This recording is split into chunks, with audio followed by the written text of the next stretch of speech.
जिस उपदेश से राम जी को राजकुमार भगवान राम बने, वो उपदेश आप सुन रहे हैं। कितना ऊंचा ग्रंथ है। इसको वाल्मीकि रामायण भी बोलते, योग वशिष्ठ महारामायण भी बोलते। राम तीर्थ ने इसी का बार बार अध्ययन किया था। ये आप भी शांत हो जाएंगे परमात्मा में, और दूसरों को भी शांति देने की क्षमता देने वाला ये सदग्रंथ है। इसको वेदांत का सिद्धांत ग्रंथ बोलते हैं। दूसरे होते प्रक्रिया ग्रंथ। ये करके फिर कब वो आचार्य बनो तब समझो, ये तो थोड़ा पढ़ो और फिर वही सिद्धांत की बात। तो बार बार योग वशिष्ठ महारामायण विचारने योग।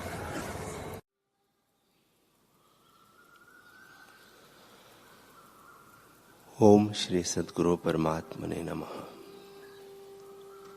श्री वशिष्ठ जी बोले, हे रामचंद्र जी,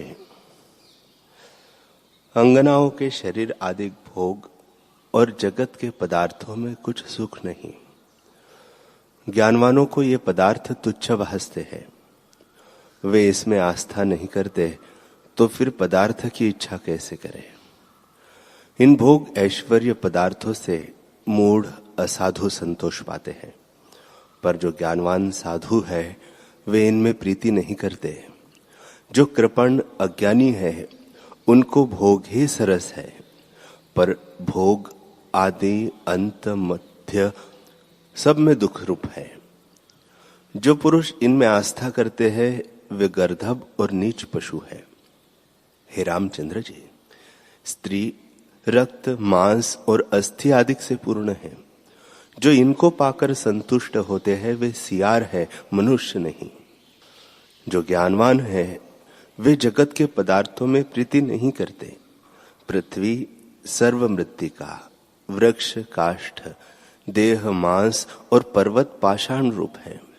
पाताल अधः है और आकाश ऊर्ध्व है। सो दिशाओं से व्यापा है। सर्व विश्व पंचभौतिक रूप है। इसमें तो अपूर्व सुख कोई नहीं जिसमें ज्ञानवान प्रीति करे। इंद्रियों के पंच विषय मोक्ष को हरने वाले और विवेक मार्ग के रोकने वाले हैं। और जो कुछ जगत जाल की संपूर्ण विभूति है वह सब दुख रूप है। प्रथम इनका प्रकाश भासता है, पर पीछे कलंक को प्राप्त करते हैं।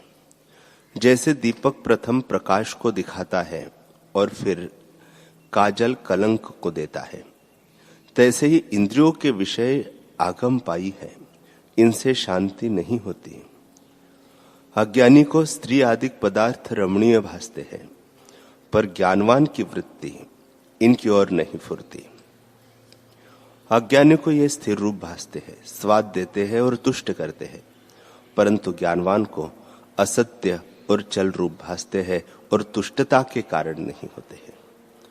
ये विषय भोग है, विष की नाई है और स्मरण मात्र से भी विषवत मूर्छा करते हैं और सत्य विचार भूल जाता है। इससे तुम इनको त्याग करके अपने स्वभाव में स्थित हो जाओ और ज्ञानवानों की नाई विचरो।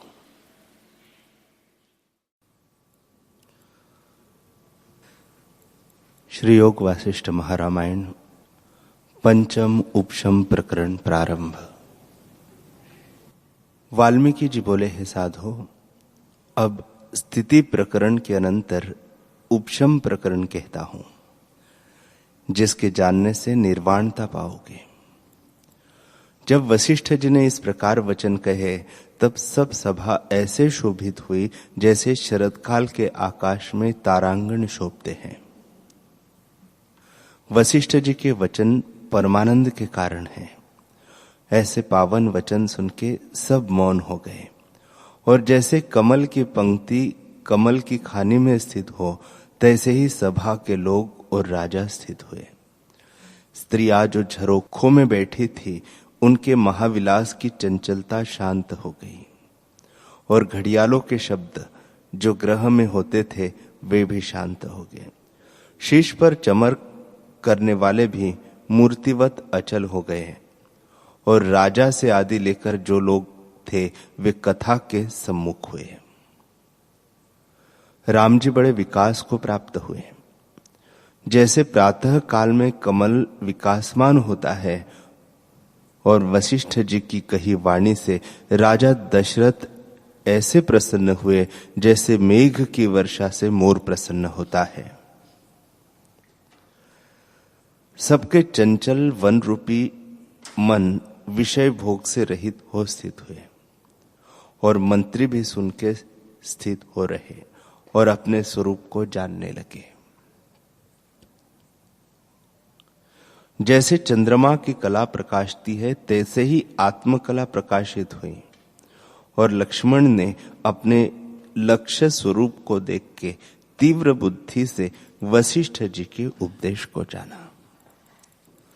शत्रुघ्न जो शत्रुओं को मारने वाले थे, उनका चित्त अति आनंद से पूर्ण हुआ और जैसे पूर्णमासिका का चंद्रमा स्थित होता है तैसे ही मंत्रियों के हृदय में मित्रता हो गई और मन शीतल और हृदय प्रफुल्लित हुआ।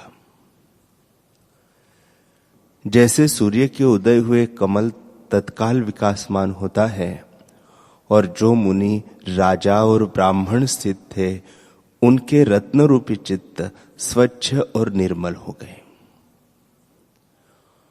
जब मध्याह्न काल का समय हुआ और बाजे बजकर उनके ऐसे शब्द हुए जैसे प्रलय काल में मेघों के शब्द होते हैं और उन बड़े शब्दों से मुनीश्वरों का शब्द आच्छादित हो गया।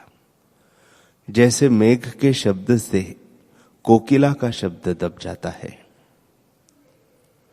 तब वशिष्ठ जी चुप हो गए और एक मुहूर्त पर्यंत शब्द होता रहा।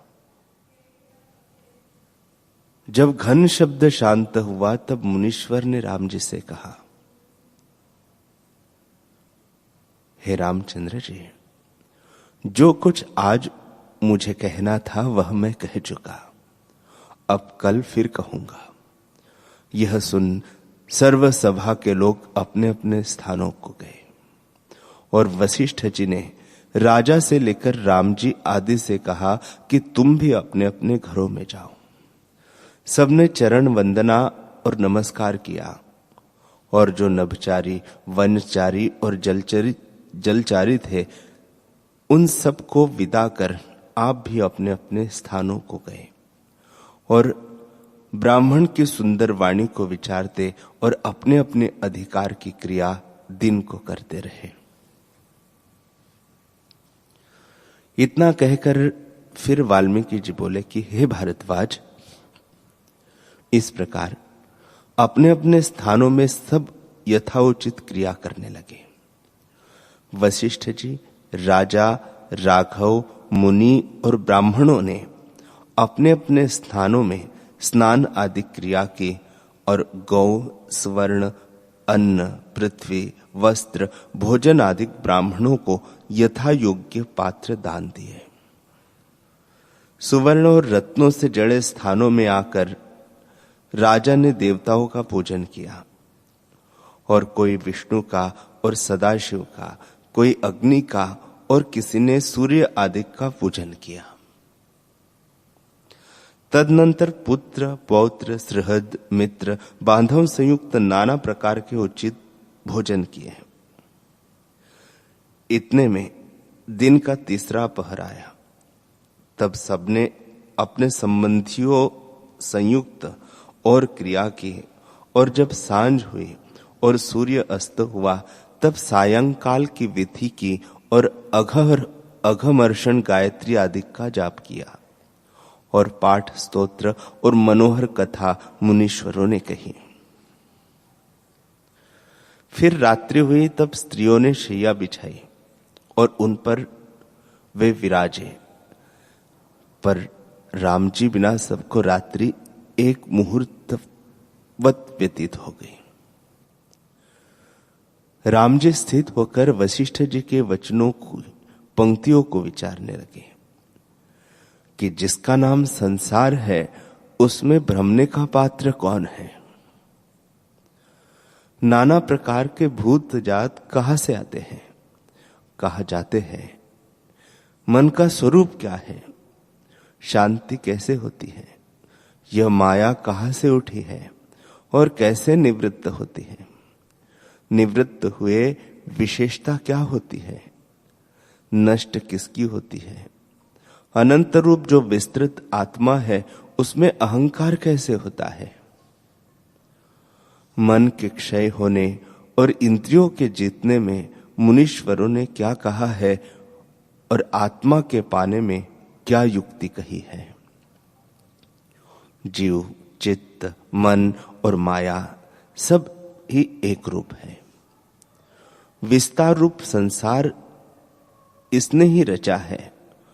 और जैसे ग्राह ने हाथी को बांधा था और वह कष्ट पाता था, तैसे ही असत रूप संसार में बंधकर जो जीव कष्ट पाते हैं, उस दुख के नाश करने के निमित्त कौन औषध है?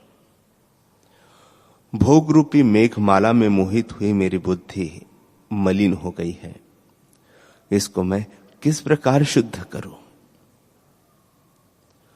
यह तो भोग के साथ तन्मय हो गई है और मुझको भोगों के त्यागने की सामर्थ्यता भी नहीं। भोगों के त्याग के बिना बड़ी आपदा है और उनके संहारने की भी सामर्थ्य नहीं। बड़ा आश्चर्य है और हमको बड़ा कष्ट प्राप्त हुआ है। आत्मपद की प्राप्ति मन के जितने से होती है और वेदांत शास्त्र के कहने का प्रयोजन भी यही है। गुरु के वचनों से भ्रम नष्ट हो जाता है। जैसे बालक को परछाई में वेताल भासता है, उस भ्रम को जैसे बुद्धिमान दूर करता है, तैसे ही मन रूपी भ्रम को गुरु दूर करते हैं।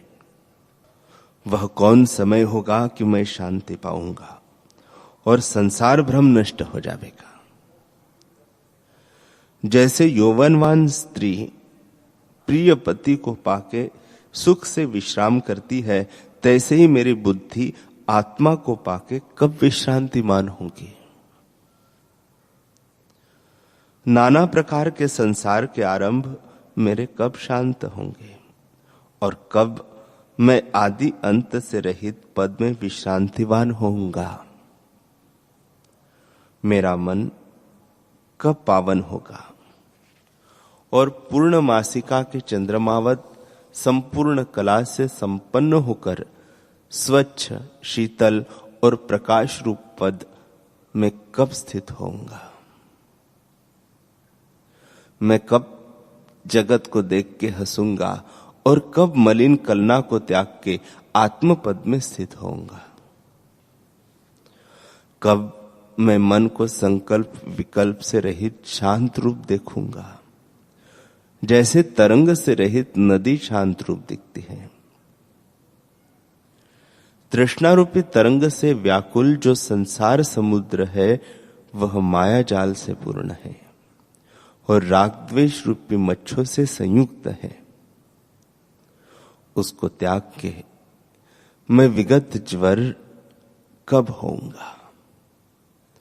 उस उपशम सिद्ध पद को मैं कब पाऊंगा जो बुद्धिमानों ने मूर्ता को त्याग के पाया है। मैं कब निर्दोष और समदर्शी होऊंगा और अज्ञान रूपी ताप मेरा कब नाश होगा, जिससे संपूर्ण अंग मेरे तपते हैं। सब धातु क्षोभ रूप हो गई है और उनसे बड़ा दीर्घ ज्वर हुआ है।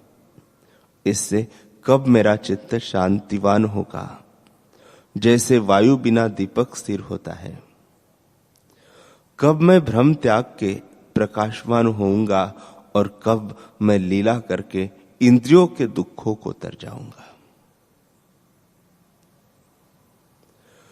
दुर्गंध रूप देह से मैं कब न्यारा होऊंगा और अहम त्वम आदि मिथ्या भ्रम का नाश मैं कब देखूंगा। जिस पद के आगे इंद्र आदिकों का सुख, ऐश्वर्य, मंदार आदि वृक्षों के सुगंध और नाना प्रकार के भोग तृणवत भासते हैं, वह आत्म सुख हमको कब प्राप्त होगा।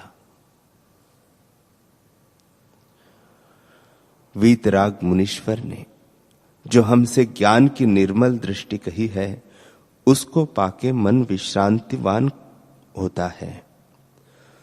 संसार तो दुख रूप है, मन तो किस पदार्थ को पाके विश्रामवान हुआ है? माता, पितर, पुत्र आदि जो संबंधी है, उनका पात्र मैं नहीं हूं, इनका पात्र भोगी होता है। बुद्धि, तू मेरी बहन है, तू मेरा ही अर्थ भ्राता की नहीं पूर्ण कर कि तुम हम दोनों दुख से मुक्त हो। मुनीश्वर के वचनों को विचार के हमारी आपदा नाश होगी, हम भी परम पद को प्राप्त होंगे और तुझको भी शांति होगी।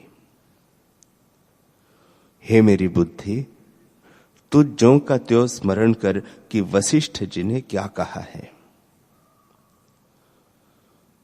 प्रथम तो वैराग्य कहा, फिर मोक्ष व्यवहार कहा, फिर उत्पत्ति प्रकरण कहा कि संसार की उत्पत्ति इस क्रम से हुई है, और फिर स्थिति प्रकरण कहा कि ईश्वर से जगत की स्थिति है और नाना प्रकार के दृष्टांतों से उसे निरूपण किया है।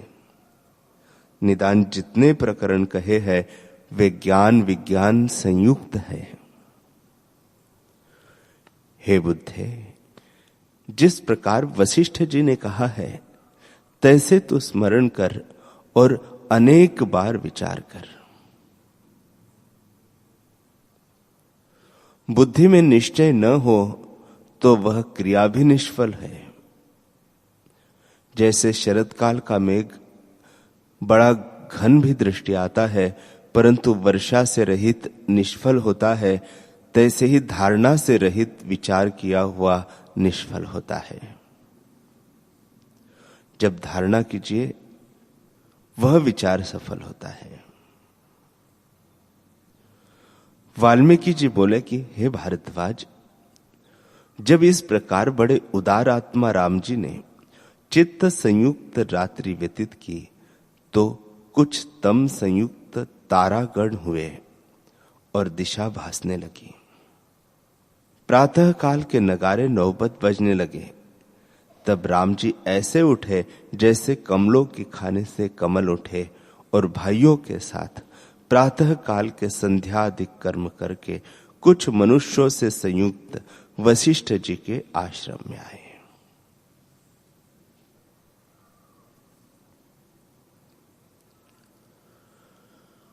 हरि ओम।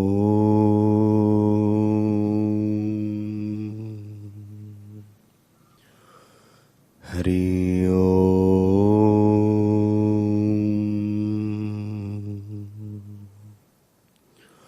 ओम सहना भवतु सहनौ भुनक्तु सह वीर्यं करवावहै तेजस्विनावधीतमस्तु मा विद्विषावहै। ओम शांति शांति शांति। श्री सद्गुरुदेव भगवान की जय।